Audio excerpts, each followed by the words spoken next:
Rome is one of the most iconic cities in the world, but it's also a place where tourists often get things wrong. Today, we're exploring the Eternal City in a way most visitors don't even know is possible, cruising the beautiful streets in a vintage Fiat with a local guide. Along the way, we'll share the most common mistakes tourists make in Rome and how to avoid them so you can have the best experience. Today is a special day. It's our 3-year wedding anniversary, and wow, what an amazing way to celebrate it, especially because Rome was our first weekend trip together. And we are spending it driving around in a vintage Fiat 500. Those cars are so cute. It is an amazing experience so far. We are on our first stop right now. Fantastic views of the city. Yes, we're starting our tour at the Janiculum Hill. I hope I pronounced that correctly, and the views are outstanding. I'm so excited to see more of Rome from a local's perspective of all the stories and also some hidden gems that some tourists miss. So exactly, yeah. We'll be hitting up like some very famous spots as well, but we will be doing it in style as well. In style for sure, with a cute vintage car.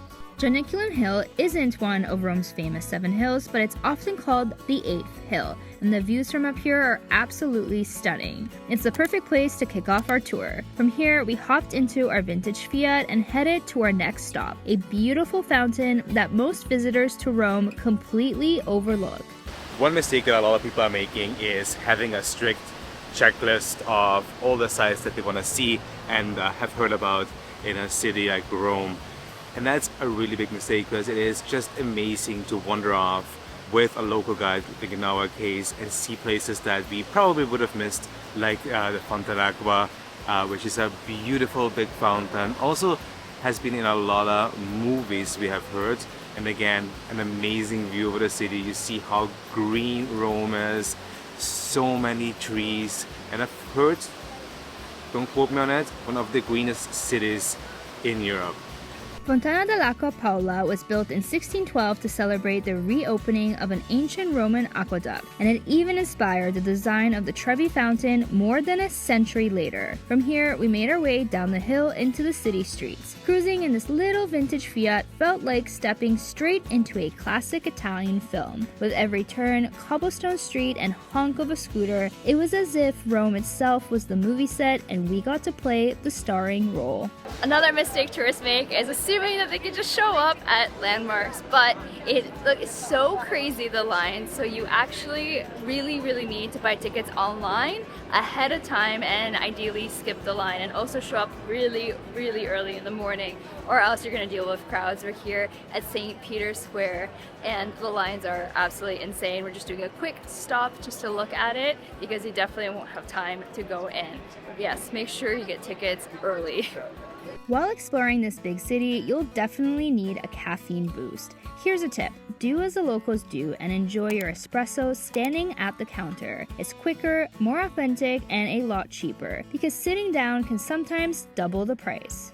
Some people still think you can only pay with cash in Europe, but after spending several months traveling here, we found that most places accept cards. That's why it's so important that you find a card that helps you save money while traveling. That's why we're so excited to introduce you to this video sponsor, Coho. Future Diana and Daniel here. We have swapped the cobblestone streets of Rome for the alpine trails in Austria, trying to hike off all of that pasta and gelato that we ate in Italy. We have been using Coho for the past 9 months while traveling full time, and it has made exploring the world so much easier and more affordable. Here's why we love it. There are no foreign transaction fees, so you don't have to pay extra every time you tap your card in a new country. And you get 1 free international ATM withdrawal each month.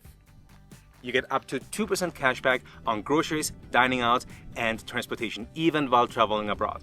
Plus, you get extra cashback at over 1,000 brand partners like Booking.com, Viator, and Avis, which we've been using a ton while traveling in Europe. And one of my favorite travel perks is a free eSIM with up to 3 gigabytes of data each month, so you don't have to worry about getting lost in the maze of narrow European streets or alpine trails. Coho is honestly one of the smartest travel tools you can pack. To our Canadian friends, check out the link in the video description to sign up and start saving. Now back to Rome. Oh wow. So at this point actually things should not shock me anymore, but one of the biggest mistakes is probably coming here at the beginning of August, end of July. It is insane. So many people here. When we were here the last time, it was about 10 years ago, we were sitting back there at this cafe having a cappuccino, looking at the Pantheon almost by ourselves. There was nobody in this square. Wow. So yeah, don't make the mistake coming here in main season, in peak season like us. I mean, the weather is nice, it's nice and warm, but definitely quite a few more people. Where you're in popular hotspots where there's a landmark and there's cafes or restaurants nearby. Another thing to do is to make sure to ask before you sit down, because oftentimes these places have coperto, so you're actually going to pay just to sit down at these places. I can't believe how busy it is. I mean, this is Rome in the summer. Very, very different than the fall when we were here.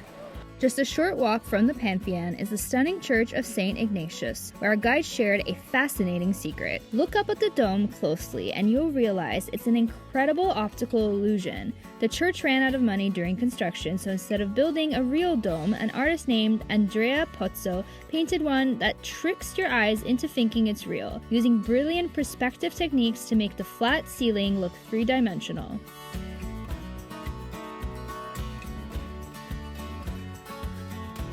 There are over 2,500 fountains where you can get clean drinking water, so make sure you don't waste your money buying water. Have a reusable water bottle and fill it up at these fountains. Driving through Rome in our tiny Fiats was such a unique experience. From squeezing through narrow streets packed with people to cruising across Piazza Venezia, one of the city's busiest intersections, being right in the middle of it all in our little Fiat felt surreal. Normally, we explore cities on foot, and the last time we were here, we walked so much. But this time, having a local guide and seeing Rome from the car gave us a whole new perspective of the city. When you're in Rome, you're tempted to wear something cute, and definitely do, but make sure that the shoes are comfortable. I remember the last time we were here and we went on a nice date night, I was wearing heels, and let me tell you, you do not want to be wearing heels or uncomfortable shoes walking on the cobblestone streets. So, comfortable shoes, and you'll be doing lots of walking, so you'll thank me later.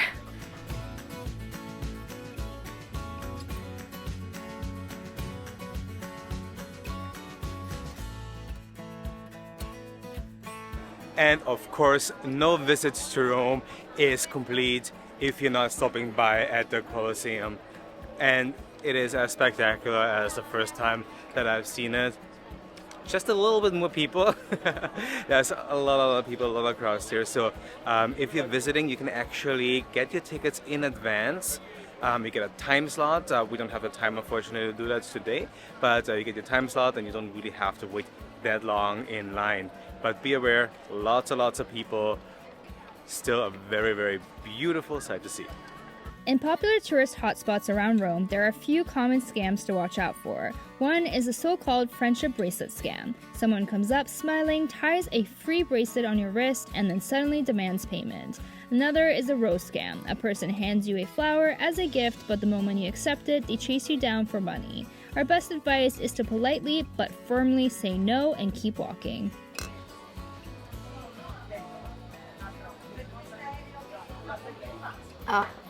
That's just what I needed. Most tourists eat in the main squares, and oftentimes the food there is not really good and it's overpriced. So what we love doing whenever we are traveling iconic cities is to find a place that is more on a side street to really experience the local culture. The food's better, it's definitely cheaper, and you get to escape the crowds. It's so nice. We're just by a little park in a more residential area. And look at this. I'm so excited to dig in. I need some food and nothing like a cold beer after walking in the heat.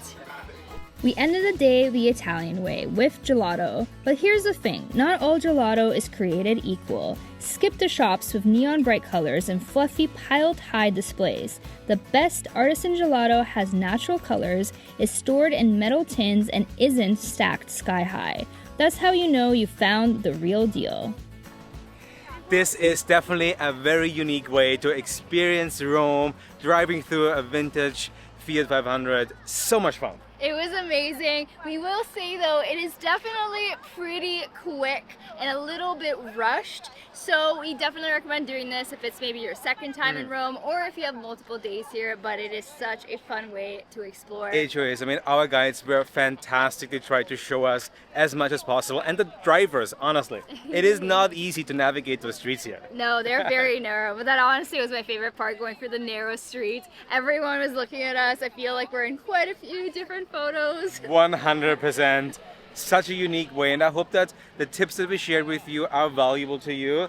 It is definitely something that you should know before visiting Rome. Yes. And helpful as well. And if you have any recommendations, put them in the comments below to help fellow travelers. We'll see you in the next one. Bye.